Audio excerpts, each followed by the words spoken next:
ED की जांच, कहां तक आंच, छांगुर का छल्लोक, एक्शन में एटीएस, योगी फोर्स का प्रहार, छांगुर गैंग में हाहाकार। उत्तर प्रदेश एटीएस और ईडी की जांच जैसे जैसे आगे बढ़ रही है, वैसे वैसे छांगुर एंड कंपनी का देश विरोधी चेहरा सामने आता जा रहा है। छांगुर अपने आकाओं के आदेश पर भारत को इस्लामिक राष्ट्र बनाने की साजिश की ओर बढ़ रहा था।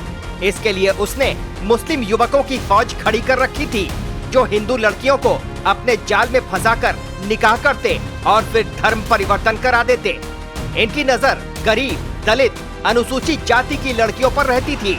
इसके लिए वो लोगों का ब्रेन वॉश करते, हिंदू धर्म की कमियों को बढ़ा चढ़ाकर उजागर करते और पैसों का लालच भी देते। और बात न बने तो मारपीट भी की जाती, धमकियां भी दी जाती और इसके लिए विदेशी फंडिंग, फर्जी शपथ पत्र तैयार कराए जाते और डर धोखे से धर्मांतरण कराया जाता। अब धर्मांतरण और आईएसआई कनेक्शन के खुलासे के बीच अब इसका गाजियाबाद से भी कनेक्शन सामने आया है। गाजियाबाद की एक युवती 2019 से लापता है। उसकी बहन ने छांगुर बाबा और उसके खास चेले बदर अख्तर सिद्दीकी पर बहन को गायब करने का आरोप लगाया है। लापता लड़की की बहन का आरोप है कि उसकी बहन के गायब होने के पीछे छांगुर और उसके सहयोगी हैं। इस लड़की की माने तो बदर अख्तर सिद्दीकी के संपर्क में आने के बाद इसकी बहन में बहुत परिवर्तन आया था, जो एक तरह से नास्तिक हो गई थी। इस लड़की की अपनी बहन से मुलाकात 24 अक्टूबर 2019 के बाद से नहीं हुई है। आरोप है कि अंतिम बार बदर अख्तर सिद्दीकी उसे एक कार में ले गया, जिसमें पर्दे लगे थे और 3 अज्ञात लोग सवार थे। जांच एजेंसी ये भी पड़ताल कर रही है कि उतरौला के लोग खाड़ी देशों में लंबे समय से रह रहे हैं, वो यहाँ कम ही आते हैं।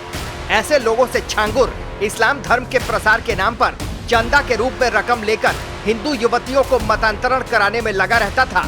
सूत्रों के मुताबिक एजेंसियों को कुछ ऐसे नाम मिले हैं जो छांगुर की पुलिस और स्थानीय प्रशासन में पैठ बनवाने में लगे रहते थे। छांगुर के नेटवर्क में 18 और लोगों को भी आरोपी बनाया गया है।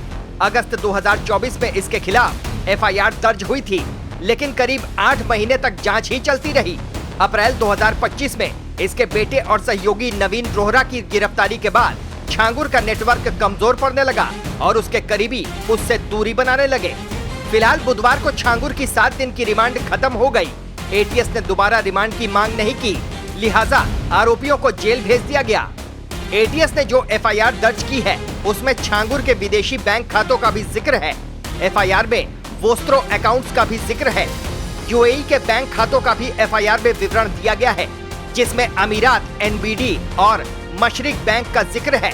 एफआईआर में इन बैंकों से पैसों के लेन देन का विवरण दिया गया है और माना जा रहा है कि इन पैसों का उपयोग भारत में धर्मांतरण के लिए किया जाता है। छांगुर पर यह आरोप भी है कि उसकी घुसपैठ सिस्टम में गहरी थी। एसटीएफ की रिपोर्ट के मुताबिक 4 अफसर छांगुर के संपर्क में थे। इसमें 2019 से लेकर 2024 तक बलरामपुर में तैनात एक एडीएम, 2 सीओ और 1 इंस्पेक्टर थे। एटीएस जांच कर रहा है कि इन लोगों की क्या भूमिका थी। वहीं कभी छांगुर के यहाँ मुंशी का काम करने वाले हरजीत कश्यप भी उसके पीड़ित हैं। छांगुर ने हरजीत को भी मुस्लिम बनने का न्योता दिया था। इतना ही नहीं, छांगुर और उसके गुर्गों ने हरजीत को धमकी भी दी थी, झूठे मुकदमे में फंसाया था और हमला भी किया था। जेल जाने से पहले छांगुर और नीतू को मेडिकल टेस्ट के लिए अस्पताल ले जाया गया और जांच होने के बाद दोनों को जेल भेज दिया गया। जेल जाते वक्त छांगुर ने कहा कि वो निर्दोष है। यूपी एटीएस को छांगुर बाबा की कोठी में बने गुप्त तहखानों से जुड़े अहम सुराग हाथ लगे हैं। इन्हीं तहखानों में धर्मांतरण की साजिश रची जाती थी। धर्मांतरण सिंडिकेट की शिकार बनी पीड़िताओं ने जो बयान दिए हैं, उसके मुताबिक छांगुर ने अपनी कोठी में कई तहखाने बनवा रखे थे, जहां लड़कियों को कैद करके रखा जाता था, वहीं उनका जबरन धर्मांतरण कराया जाता था। इन तहखानों में दुबई से आए मौलानाओं की मौजूदगी भी बताई गई है। आशंका है कि तहखानों के खुलते ही कई ऐसे राज सामने आएंगे जो देशव्यापी सिंडिकेट की परतें खोल देंगे। यही वजह है कि दोनों के लाई डिटेक्टर और नार्को टेस्ट पर विचार किया जा रहा है। Team news watch India.